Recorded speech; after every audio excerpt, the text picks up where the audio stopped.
China has overtaken the United States in dozens of fields, particularly the highest tech ones. Young people around you are using TikTok. That's Chinese as a social media. What's going on? The United States doesn't know what to do. Having not learned the lessons, having not understood what denial means, for a long time, they denied. Because to see the rise of China is to take a step in the direction that might make you confront what's happening to you. And that's a taboo. Today, I'm going to ask you a question. Do you think U.S. economic empire is crumbling down? Do you think U.S. economic empire is crumbling down? I want us to watch this video from U.S. economist Richard Wolff. I will be back.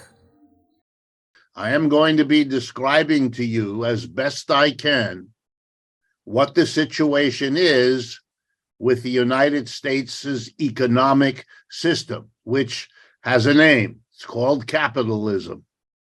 And it is, to give you a hint of where we're going, it is a system in very deep doo-doo. It is in the greatest difficulty that I have ever seen in my life, and you can tell from my white hair that I've been around a while. I never expected to see what I am experiencing. And I imagine for many of you, it is the same, unless you are committed to something my psychotherapist wife explains to me as the problem of denial. Not a river in Egypt, but an inability to confront what it is that's going on, because it's frightening. It's a very human thing to do. It's like a little child who puts his or her hands in front of her face when there's a scary dog in the neighborhood, because she still imagines at age 3 that if you don't see it, it isn't there. And if you don't see what's going on around us, then perhaps it isn't there. And that is something which our political leaders and our cultural leaders and our economic leaders, that's one thing they all have in common, with very few exceptions, namely a commitment to denial. So my presentation today is going to try to break through all the mechanisms of denial that surround us in order to tell you what I think is going on. I'm not infallible. I make mistakes like everybody else, but this is the fruit of a lifetime of observing U.S. capitalism, which I was born in the United States in Youngstown, Ohio. I've lived and worked here all my life. I have never seen anything like the situation we are in now. And to give you the framework and then jump in, I think that the history of the world is a sequence with interruptions, but a sequence of empires. The Greek, the Roman, the Persian, the Egyptian, the Chinese, I mean, I could go on. And they all have something in common. They are born usually out of the demise of another empire. They evolve and change over a period of time, running from a few decades to a few centuries. And then they die. They pass away. The most recent one, perhaps the most and best studied, was the British Empire, which, depending on how you want to count, goes from around the 16th century to the end of the 19th, more or less. So 3 or 4 centuries, depending on how you count.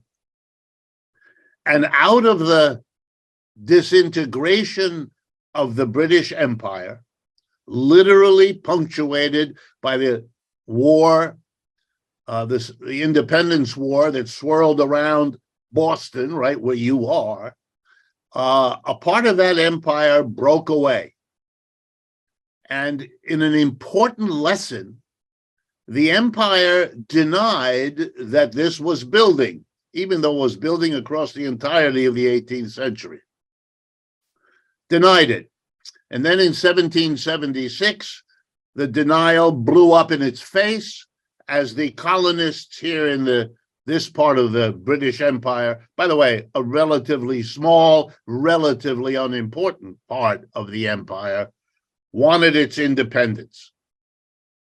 And a war was fought, which, to the surprise and chagrin of the British Empire and George III sitting on his throne in England, the British lost. Not to be forgetful, let me remind you that in 1812, they tried again, and they lost again. And with that, set in motion the disintegration of the British Empire, which ended in World War I. Out of it emerged the American Empire.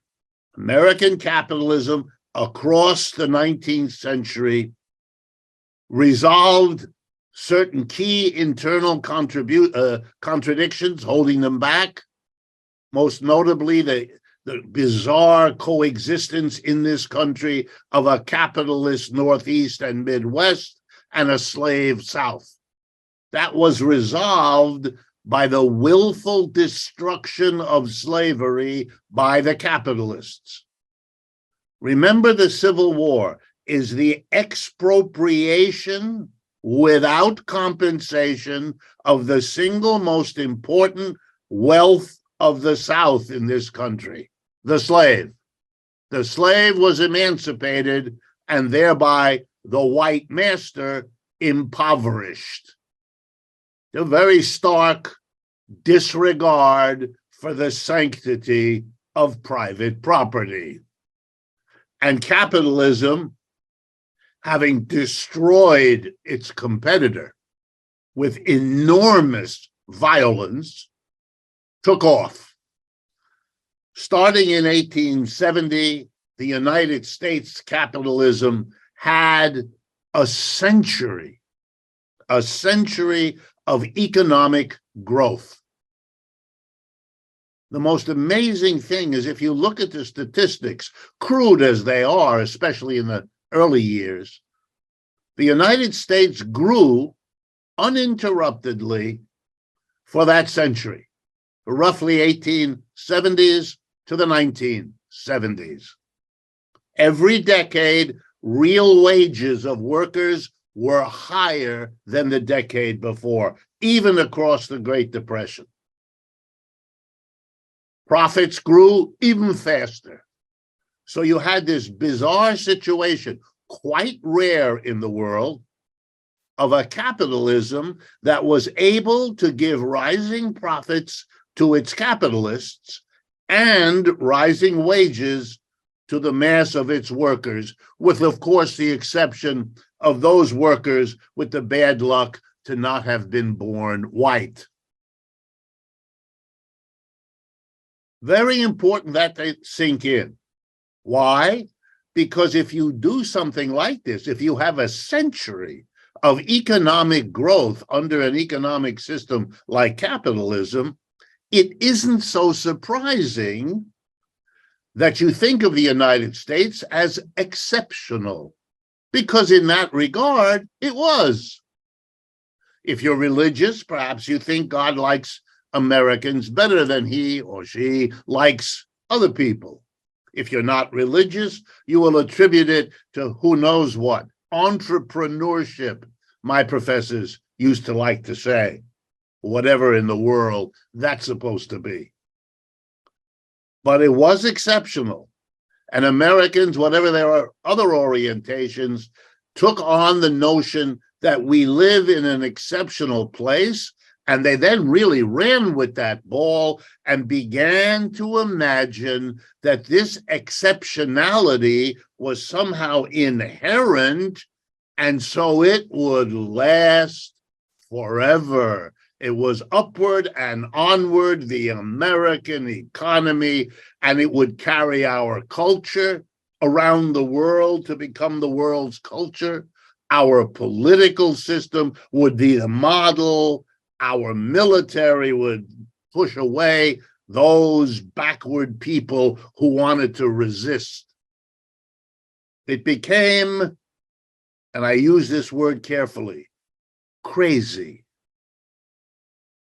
And of course, when the signs began to emerge that this empire, the United States empire, after 100-year rise up, was beginning to show the signs of decline, of peaking, of breaking, it's not surprising that the leaders of such a system with such a history would be deep into denying what had happened, not seeing what was exploding around them.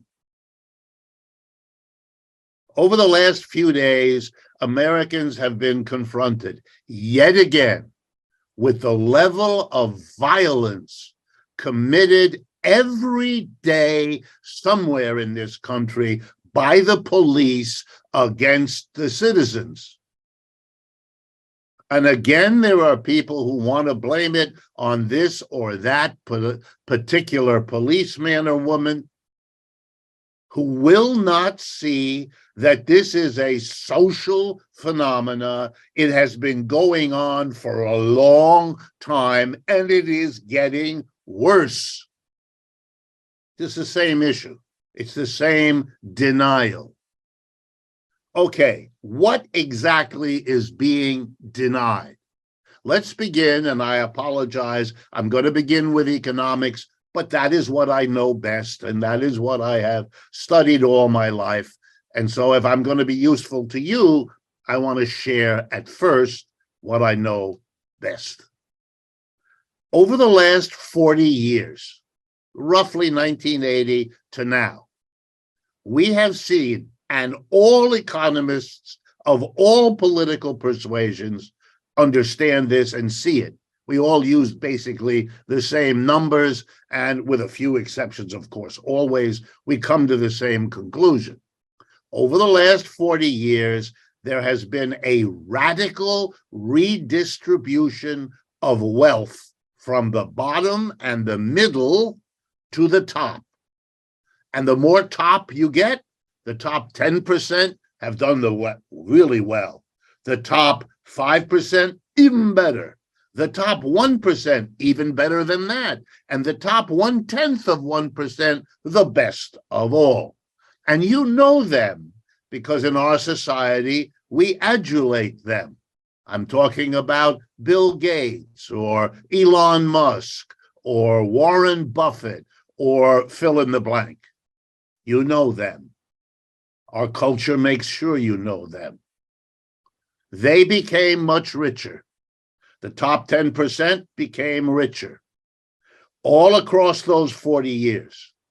This was partly because, very important that you understand this, it was partly because we changed the tax laws in this country. We relieved taxes from corporations and the rich, and we switched them onto the middle and bottom. It was done by Republicans. It was done by Democrats. It didn't matter who was in the White House or who was controlling the houses of the Congress. The Democrats did it a little less quickly. The Republicans were a bit more intense. Speed varied. Content did not. Even more important than the changes in taxes was the phenomena of the relationship between capital and labor. That is, corporations and business on the one hand, and the mass of people, employees, on the other. As I've told you, real wages went up for a century, 1870s, 1970. Why 1970 do I pick that? Now I can tell you, because that's when real wages in America stopped rising. Absolutely epoch-making change. What is a real wage? It's the amount of money you get adjusted for the prices you pay. So, for example, if your wages go up 10%, you might feel good, but if all the prices you have to pay went up by 10%, you're no better off with a 10% bigger money wage than you were without it because the prices have adjusted. We all know that in economics, so we don't use money wages, we use what's called real wages. Wages understood in terms of what it can afford you to buy. Goods, services, food, clothing, shelter, entertainment, education, medical care, whatever. Real wages rose. In other words, the money wages workers had from 1870 to 1970 rose more than the prices did. So they really got more stuff that they could afford to buy. In the 1970s, that stopped, and it has never resumed. The American working class today, earns, in terms of what it can afford to buy, the average American worker earns now what he or she did in 1978. Try to wrap your head around no more real wage increase. For a country that had enjoyed steady real wage rises for a century, this is a traumatic event. How was it handled in the United States? Denial. I won't embarrass you by asking how many of you know what I just said to be the case. How many of you have dwelt in your mind on what it might do to a population used to a rising wage when it is no longer available? There was no discussion at the time or since. No debate in this country. What do we do about all of this?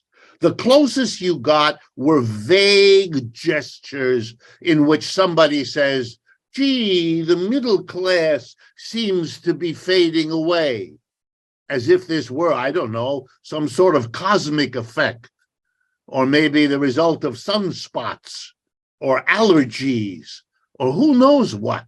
But an analysis, either of why it happened or of what its consequences were, no, nothing serious. Well, let me tell you what some of the results were. Number one, by far the most important socially, the women of the United States left the home where they had been sequestered for the earlier parts of American history and had to go out and do wage labor en masse. The only ones who had been doing that beforehand were Black and brown women. They'd long been doing it because they had to. And the poorest among the whites. But now suddenly, all women, all the wives and mothers had to go out. There was no other way to sustain the fantasy of growth, of the American dream, of what had been experienced in the previous century. The second most important effect, Americans began to realize that the only way they could participate in further growth of consumption, the way they had been led to believe was somehow inherent in the American experience, besides sending their wives out to work, besides following a career as a worker in a factory, you could now go back to work and be a greeter at Walmart's. But beside that, you could borrow money. In the 1970s, the banks of the United States decided that the consumer, to whom they had never lent money before, they would now lend money to. In other words, the credit card, which until then had been American Express in the hands of rich people and businessmen, would now become socialized. Everybody's wallet would be crammed full of plastic cards. Live off them. And so the American working class, from around the 1970s to the present, accumulated debt.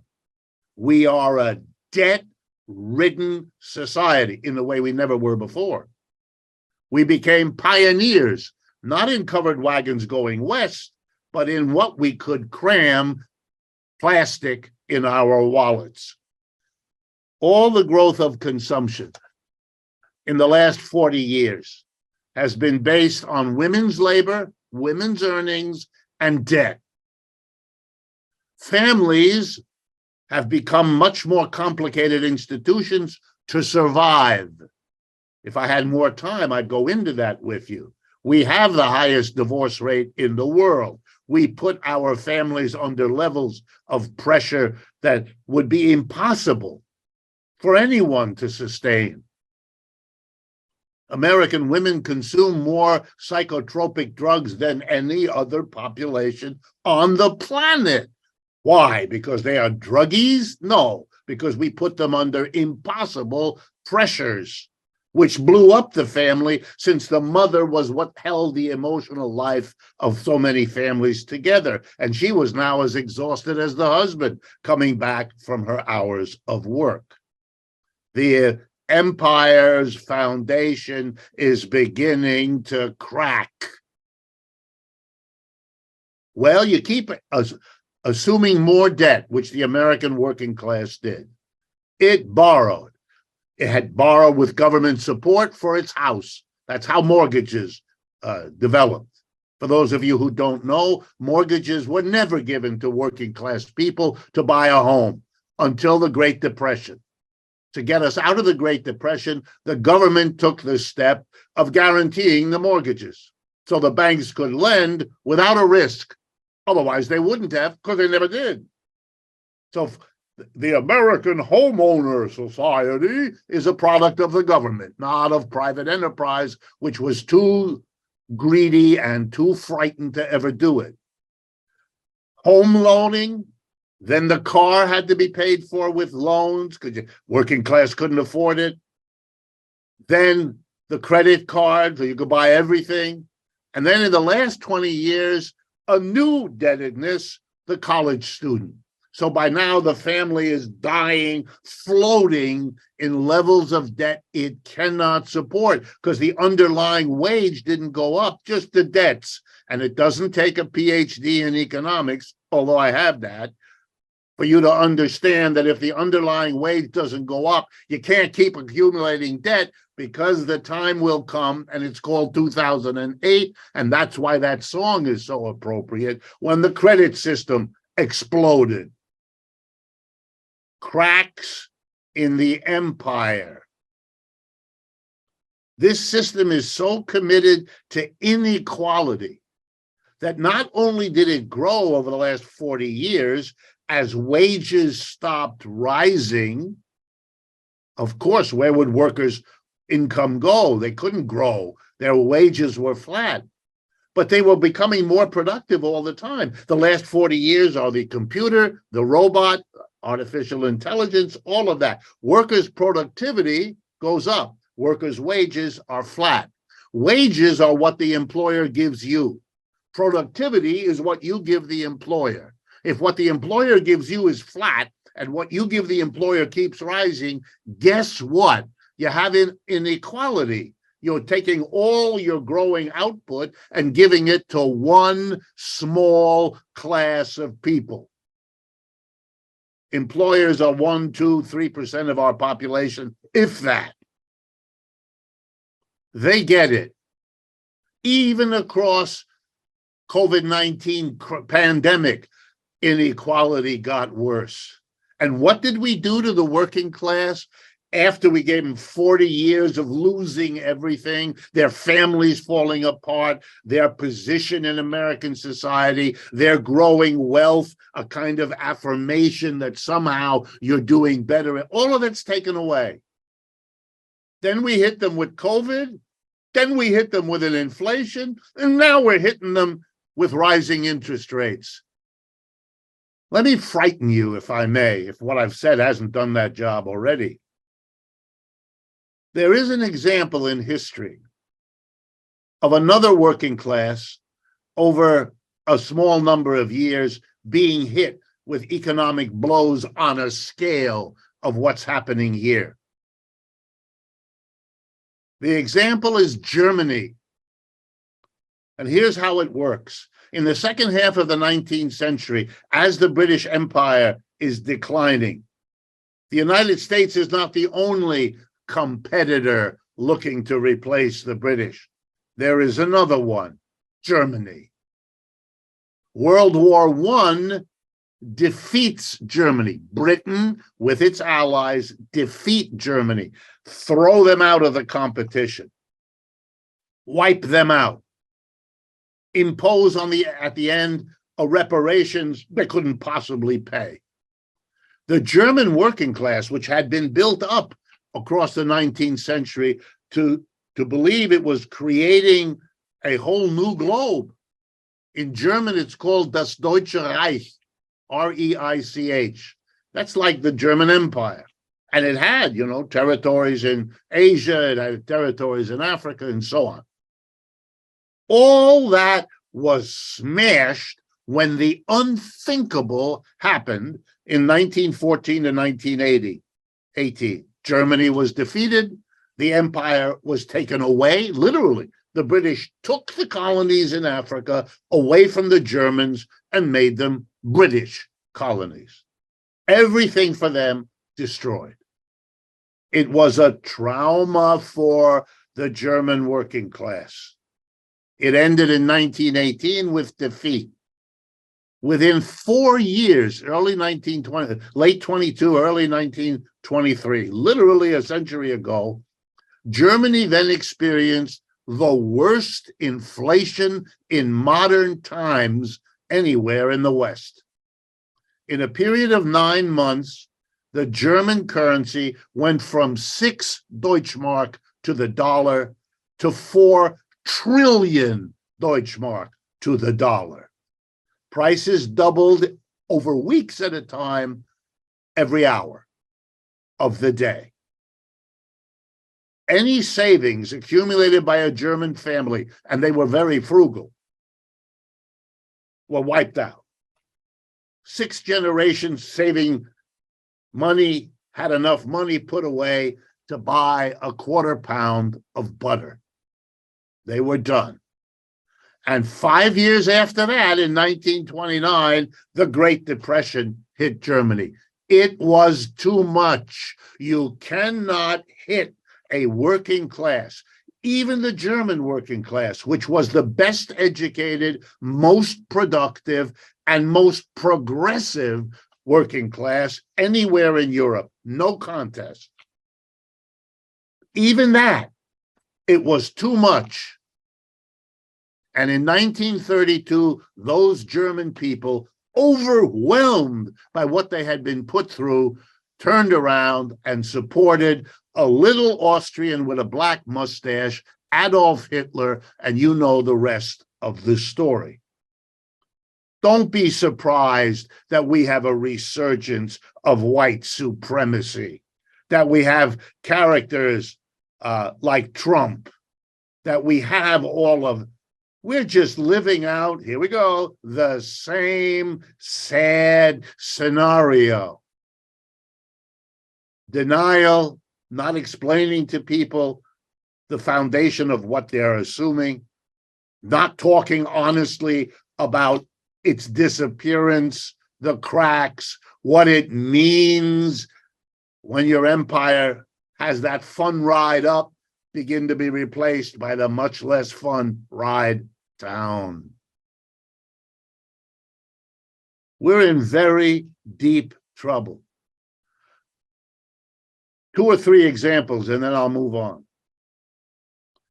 For the last half century, we have benefited enormously by the fact that there's one international currency, money. It's the US dollar. It's as good as gold. because it literally functions like gold. That's over. Ukraine simply speeds up the process. China, Russia, now Saudi Arabia, Iran, Venezuela, and many more countries are signing up for another international currency, and it shouldn't come as a big surprise whose currency that is. It's the currency of the People's Republic of China. China shows all the signs of a rising empire, matching all the signs of a declining empire here. You may not like that information. You may be upset by it. That's your business. But to pretend it isn't there, let me give you just some numbers. I'm an economist. We do that. One of the things we do as economists is we look at the size of an economy to gauge relative economic power. And the number we use, it's crude, like all numbers, but it gives you an idea. It's called GDP. It stands for Gross Domestic Product. It's a measure of the output of goods and services in one calendar year. So it helps us if we look at it and we measure it, and it's measured for every country on this planet. It gives us an idea of the relative size. Okay, let's now do a comparison of three countries, Russia, China, and the US, to get a sense of their economic wealth, their economic power, their economic footprint, if you like, in the world. To give you an idea of, and if you didn't know this, think about what that might mean. So I'll start with Russia. The GDP, most recent year of Russia, it's about $1.5 trillion. The GDP of the United States last year was $21 trillion. Do you understand? Russia has never been, and is not now, anything like a serious economic competitor of the United States. It never was. It never came close. It may have had some nuclear weapons to worry about. It may have had political influence, but as an economic unit, only people systematically denied the simple statistic I just gave you could believe that. Russia has $1.5 trillion GDP. The United States alone, 21. You know who has a bigger economic footprint than Russia? Italy. The United States is allied with Britain, France, Germany, Italy, and many other countries against Russia. If you put them all together, it's like 30, maybe $35 trillion against Russia with 1.5. What are you talking about? A war. This is a war between David and Goliath. And you're not going to be happy with who is playing which role. Think about it. Now, China. What's the GDP of China? Ready? $17.5 trillion. That's a competitor. That's a competitor. Not Russia, China. That's the empire emerging. Not Russia, China. And why? Easy to explain. Over the last 25, 30 years, just try to drink in these numbers. Over the last 25 or 30 years, annual growth of GDP, how fast is the economy growing? Here in the United States, 2%, maybe slightly more, 2.3%, somewhere in there. Let's be generous, 2 to 3%. US, average annual growth.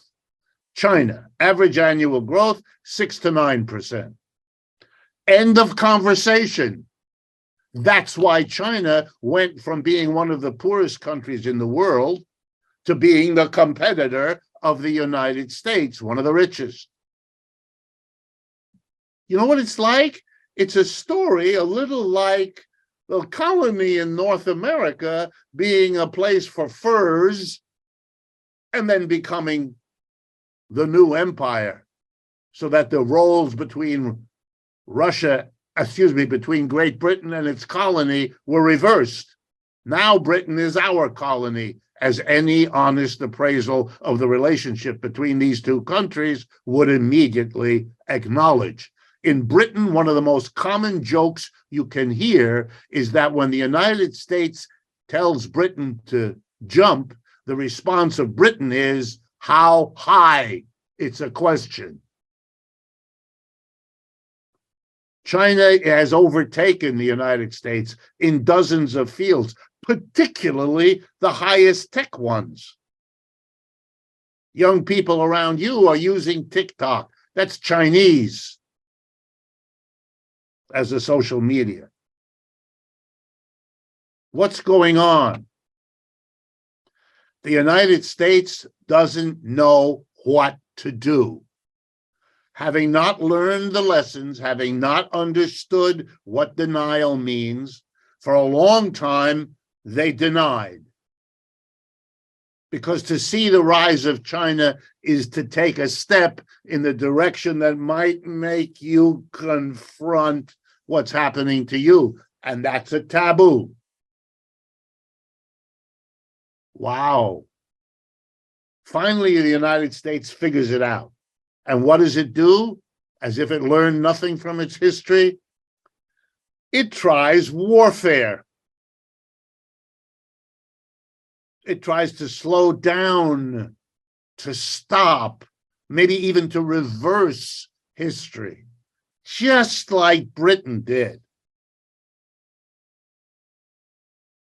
Mr. Trump declared a trade war against China. You remember? It's not that many years ago. He applied sanctions. He applied tariffs. He did everything he could to stop, to reverse it. None of it worked. It was one big, fat failure. Now we are in a war, we, the US and its allies, with the most important ally China had, Russia. That's what's going on in Ukraine. It has got nothing whatever to do with that sad country suffering this war. Talk about being in the wrong place at the wrong time. That's the truth of Ukraine. All the rest is propagandistic foolery on both sides. This is about weakening the ally of China, which Russia is. When the war started, Mr. Biden predicted the Russians couldn't last a few weeks. With this armada of countries and weapons and wealth and you name it, he referred to what they were doing as the mother of all sanctions, which it was, the greatest sanction program ever applied. Russia wouldn't last. The ruble would be valueless within weeks. All of that, 100% wrong. The ruble is worth more now than it was before the invasion. The Russian economy bubbling along pretty well. Took a dip right after, came back most of the way. You know why? Because the sanctions mainly stopped buying oil and gas, which is Russia's lifeline. That's what Russia is, an exporter of oil and gas. I'm exaggerating, but it's the basic story. And Europe said we wouldn't buy it anymore, and that would have crippled Russia, except Russia found other buyers. This is not a complicated story. China bought more. India bought tons more. Saudi Arabia is reorganizing its economy. Pakistan is making important agreements with the Chinese and the Russians. The world isn't, guess what, controlled by the United States. It's over. It's all around you. The United Nations took a vote on Ukraine. The majority of people did not agree, the majority of countries did not agree with the United States. They either voted on the side of Russia or they abstained. They refused to participate. It's over. But you live in an environment which needs to deny it. The divisions in our society become worse with each passing day because they're grounded in a reality that isn't changing. Inequality, as I'm speaking to you, is continuing to get worse. Corporations are working as hard as they ever did to pay no taxes. The mass of people are suffering on a scale that is unspeakable. The inflation we're still have. Prices are going up roughly twice as fast as wages. That's a destruction of the working class. Prices are going up twice the rate of wages. This is impossible. You can't do this without explosions. Now, the explosions are happening in our country, but they're not happening out of an understanding of what I've just told you. Just think about how much of what I've just told you is relatively new for you, and you're open to it. You think about these things. That's why you have something to do with the community church in Boston, of course. That's why you invite people like me. I get that, and I appreciate it. But for most Americans, no foundation has been provided. Not in the school, not in the media, not from the political leadership, nowhere. And not from the churches either, in general.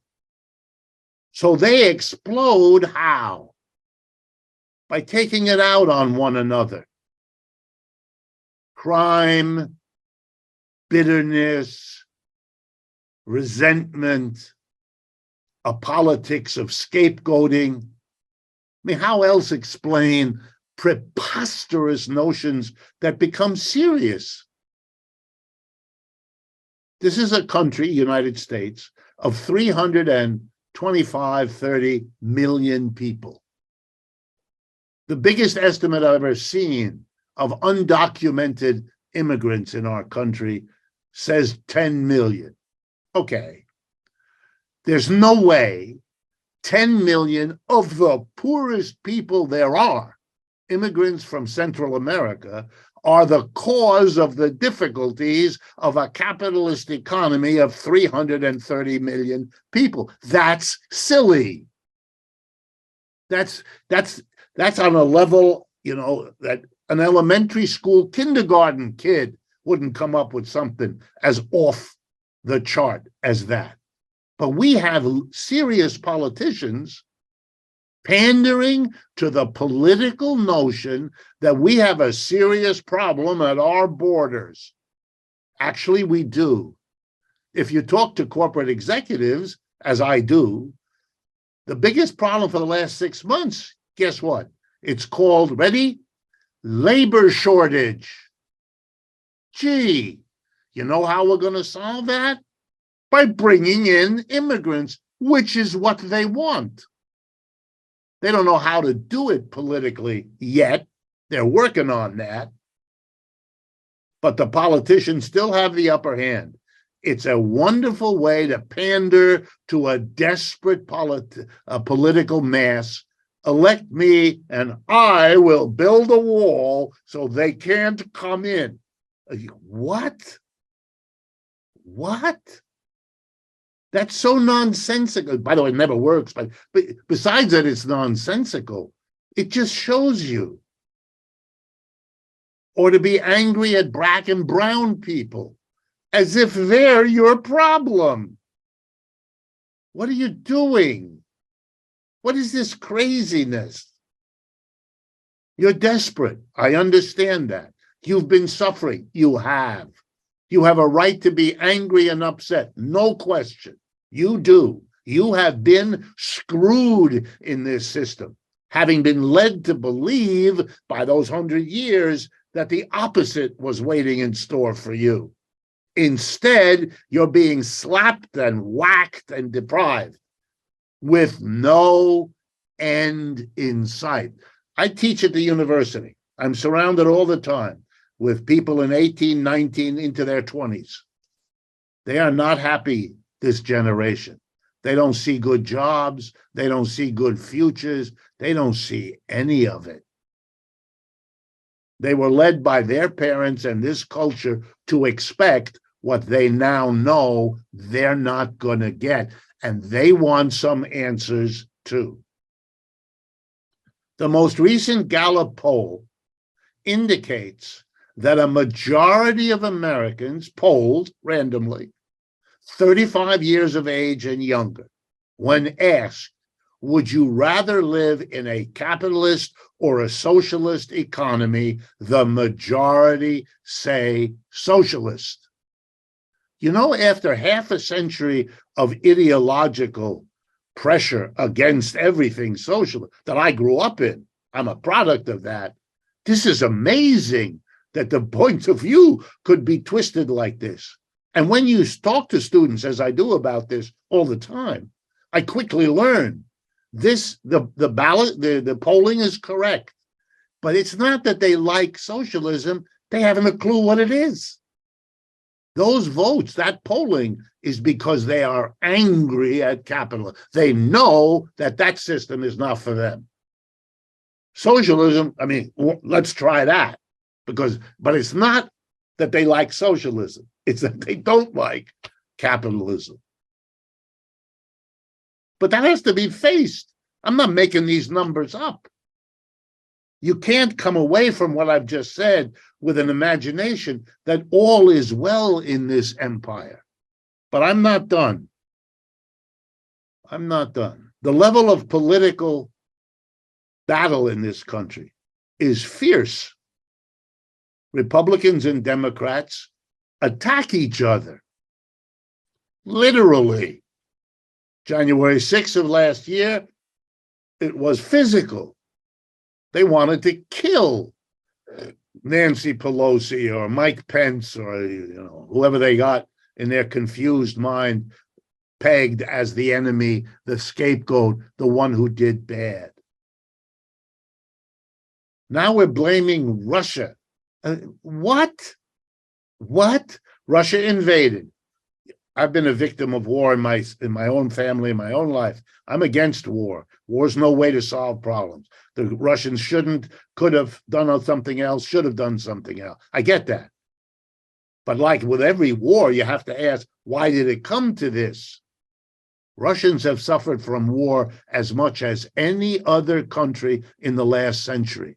They're not going to go into a war easily and quickly. They're not like the United States, upon which no war has been fought in the last century.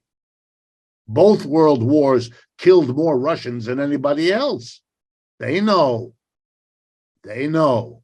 So why? You have to ask why. We don't. You know what we do? We demonize Mr. Putin. I don't like Mr. Putin either, but what? You know, we demonize Saddam Hussein. We demonize. That's very American. The other guy, the guy you're fighting, is the total sum of all evil in the world, whereas you are beautiful vanilla. What? Are we really that childish as a people that we can't ask the question, what happened here? Why did it come to this?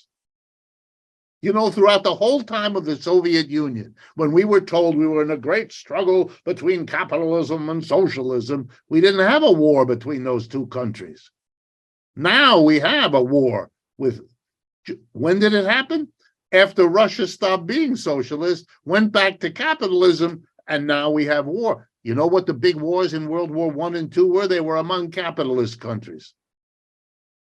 Was the whole story about capitalism and socialism just that? A story? Is war one of the gains we get from pushing socialism out of Russia? Those are real questions, but of course we can't answer them because we're fighting evil. We're fighting evil. The Russians commit war crimes. I don't doubt that they do. And the Ukrainians, they don't? Stop. No one is that foolish, but the American people get told these stories and they add up. So let me end with military. Since the end of World War II, the United States has invaded small countries repeatedly, violating norms, rules-based international order. It invaded Korea. It invaded Vietnam. It invaded Iraq. It invaded Afghanistan. It lost all of them. The wars were lost. Korea, Vietnam, they all were lost. The Communist Party of Vietnam took over that country. The Taliban took over Afghanistan. I could go on. They lost. They didn't win. They lost. And if you look at the line between the Russians and the Ukrainians, it has moved westward relentlessly for the entire year of this war. There is no question of who's winning and who's losing. Only in the minds of people committed to denial are these things going on.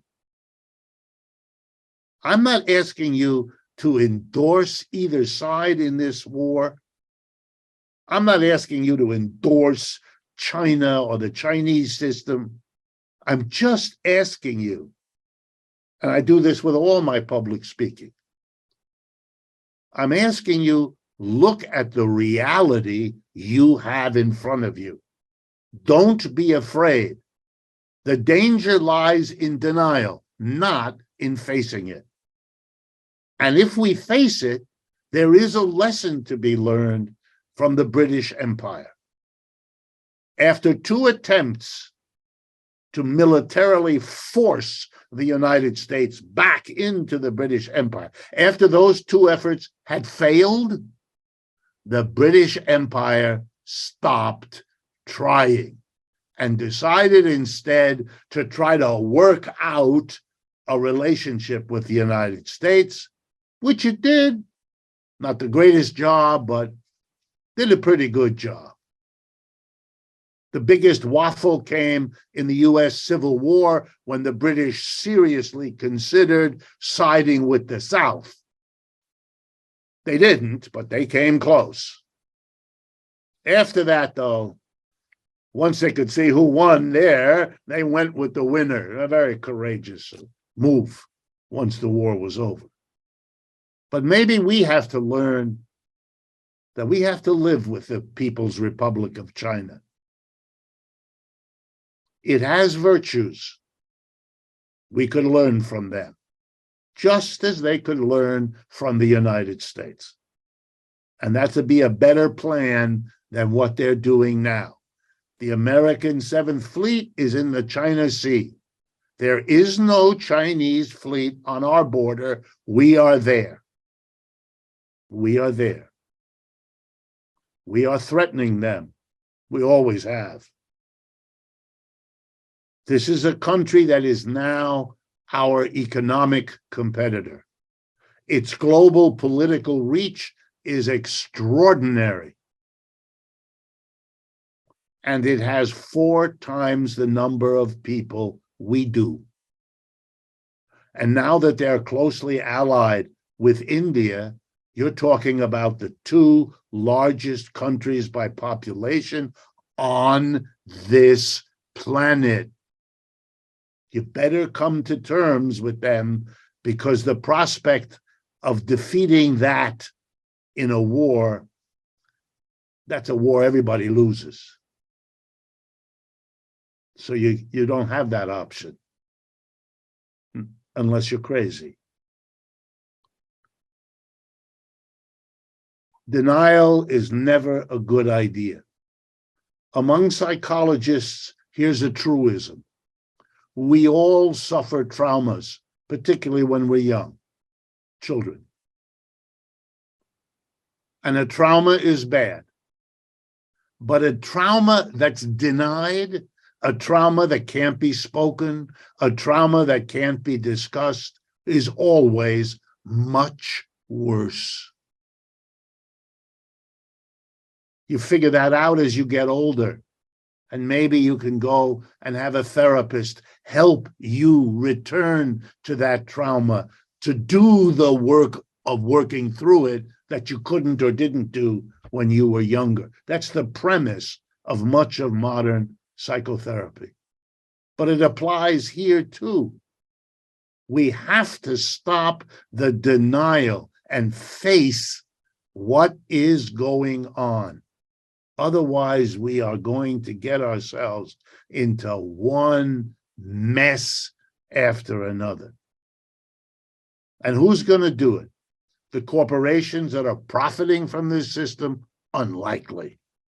The rich who have become richer for 40 years, are they likely to question a system that has rewarded them that way? Unlikely. You know who's going to do it if anybody does? It's the mass of the people, the employees of this culture. Or, if you allow me the old language, the working class. Because it's their ass that's on the line. They're the soldiers and they're the taxpayers who keep the system going. And that's probably why denial has won over honest confrontation with our reality. Marx once said that the capitalist class will in the end destroy itself. The question for all of us and all of you is, will we let that system take us down with it? Interesting lectures from Richard David Wolff, a US economist. You know, no one is praying or no one is wishing US economic empire to fail. But most of the times, the manner they go about their policies, the manner they are being nosy on other countries' affairs, it has made US currently garnering or gaining a lot of hatred around the world. I wish they can change their ways, because as it stands, majority of African countries are sliding towards China because they think Chinese don't come to their country to force them to implement policies that will affect their values. They think Chinese will not sabotage you with money and they later come and impose their military base on your country. Chinese normally comes here with barter trade. They come with money, they come with infrastructures, and the locals also return it back with resources, especially natural resources. So, this month's lecture has enlightened me a lot about what exactly is happening, and I wish US will change their policies because the world is changing and every country is becoming wise. So if you keep sticking to your archaic policies, maybe it's going to affect your progress and relationship with other countries, and that can be very harmful to your country. Please, if you want to join my Telegram platform, go to my description box and click on the Telegram link. It will take you straight to my platform. Join us for us to talk about the well-being of Africa and Africans in diaspora. And if today is also your first time coming to this channel, then don't forget to subscribe to this channel and turn on the notification button so that anytime I upload any great content, you will be notified. Thanks for watching.